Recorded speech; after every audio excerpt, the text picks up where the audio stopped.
In these 2 weeks, I also found some readings to support my report on teaching English class effectively and the assessment of students' English learning. Those are what I read in these 2 weeks, and I summarized some main points.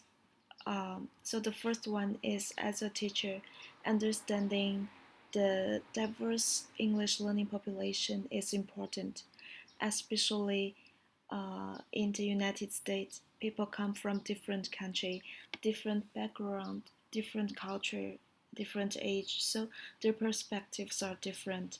It influences the teaching and the outcomes. But in my report, I will focus on the current situation in China, and I found that improving students' motivation and interest, um,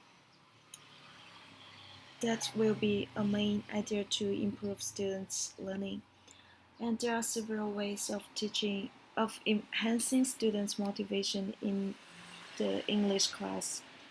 The important one is to create the lesson on the basis of learners' interest. As a teacher, it's important to design the class motivative, so maintain students' motivation at an optimal level, avoid periods of boredom and high anxiety, incorporate novelty and incongruity into teaching and students' activity, and develop in students positive emotion that learning rather than uncertainty. And motivation divided into intrinsic and extrinsic motivation. And there's an example to introduce the intrinsic and extrinsic motivation. Jim likes learning English after school. After school he uses more time to read books or watch the movies which are related to the English because he likes it. This is intrinsic motivation. And one day his mother comes to ask him to read English novel, and then his mother will give Jim rewards.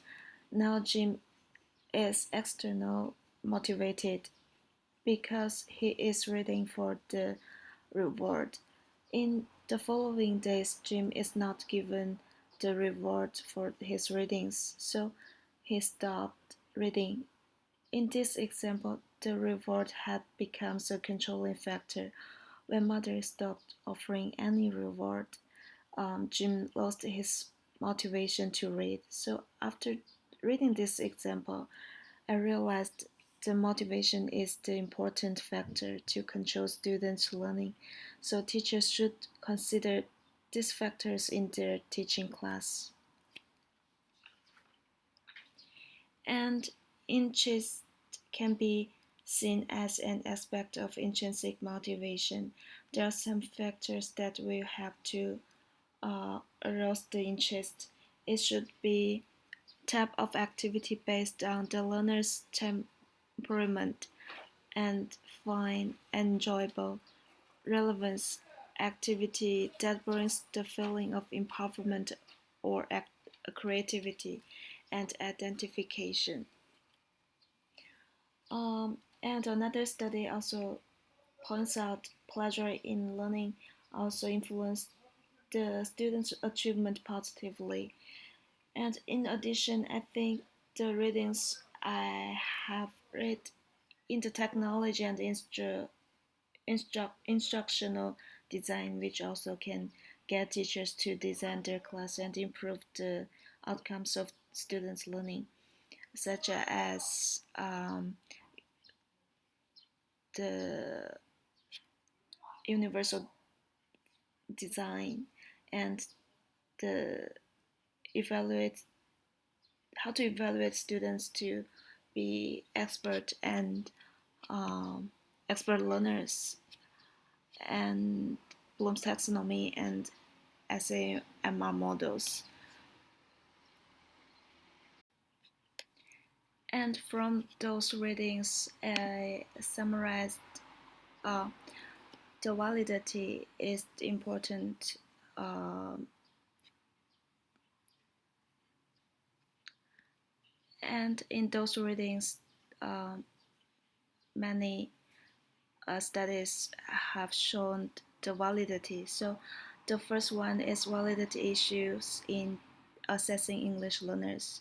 So there are 6 questions. Do assessments measure the knowledge and skills they purport to measure? For the content assessments that are not measures of English proficiency, does English proficiency interfere with proper measurement of the knowledge and skills tested? Are English learner scores are reliable? Do the score provide useful information that will improve instruction for English learners? And when English learners' scores are aggregated for the accountability purpose, are those grades uh, useful for the evaluating effective instruction for English learners? And the last one is when accommodations are provided for English learners, do they result in more accurate measurement of their knowledge and skills? And I also summarize promoting and evaluating a validity argument. A validity refers to the use of a test for a particular purpose. So, what needs to be validated is the use or interpretations of test scores, not the test itself. And the process of validation can be organized using the standards five sources of validity evidence. And in addition to gathering and analyzing evidence to support test use, potential test misuse or unintended negative consequences should be investigated. And we should master the English knowledge and skills necessary to fully participate in the classroom. And there includes um, 5 things: test content, internal structure, relations to other variables, testing consequences, and um, the last one is response process. And the first one, test content, which is to ensure the relevant language knowledge and skills were appropriately represented on the test. And internal structure, which is to ensure that the dimensionality of the data is consistent with the construct as defined for the purpose of the test, and that scores and classification decisions were reliable. And the next one is to ensure the test scores were related to other measurement of English proficiency.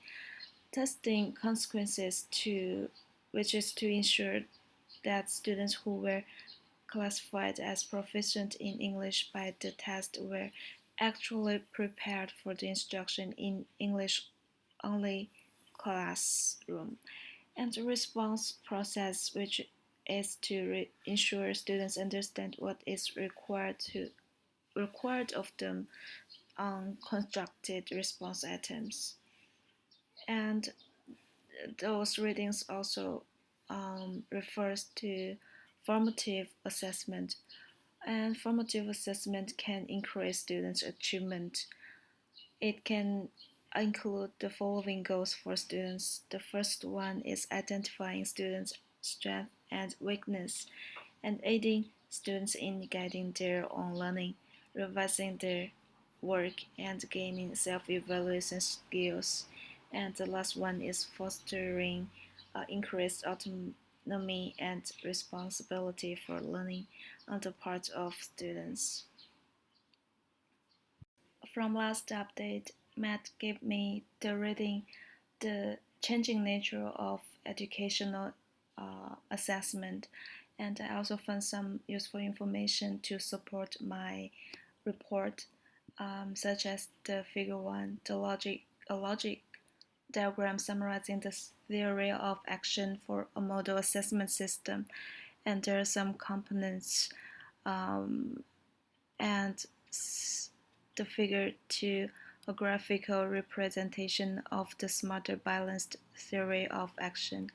So I also will um, take some useful information on my report. Thank you.